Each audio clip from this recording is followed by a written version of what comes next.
చిట్యాల ఐలమ్మ గారి 39వ వర్ధంతి సందర్భంగా సిపిఎం పార్టీ జిల్లా కమిటీ ఆధ్వర్యంలో ఈ సభను నిర్వహించుకుంటున్నాం. మరి ఈ సభను నిర్వహించుకుంటున్నామంటే ఐలమ్మ గారికి దండేసి నివాళులు అర్పించడం అంటే ఆనాడు ఐలమ్మ గారు చేసినటువంటి త్యాగాలు, అదే రకంగా సాయుధ రైతాంగ పోరాటానికి ఐలమ్మ గారికి ఉన్నటువంటి సంబంధము మనం ఈ సందర్భంగా తెలుసుకోవాల్సిన అవసరం ఉంది.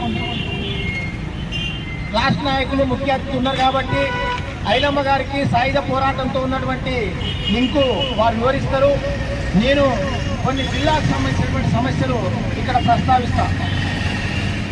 మెదక్ జిల్లా హైదరాబాద్కు కూతవేటు దూరంలో ఉన్నప్పటికీ అత్యంత వెనుకబడ్డటువంటి జిల్లాగా ఇవాళ మెదక్ జిల్లా ఉంది. మరి ఈ జిల్లాలో నేటికి భూస్వామ్య భావజాలము, క్రీడల అవశేషాలు చాలా బలంగా ఉన్నటువంటి జిల్లాగా ఉంది. ఎందుకు ఇలా క్రీడల అవశేషాలు, భూస్వామ్య భావజాలం గురించి సిపిఎం పార్టీ మెదక్ జిల్లా కమిటీ మాట్లాడుకోవాల్సి వస్తుంది. ఈ సందర్భంగా ఆ విషయాలు మనం గుర్తు చేసుకోవాలి. ఈ దేశానికి స్వాతంత్రం వచ్చి 75 సంవత్సరాలు దాటిపోయింది.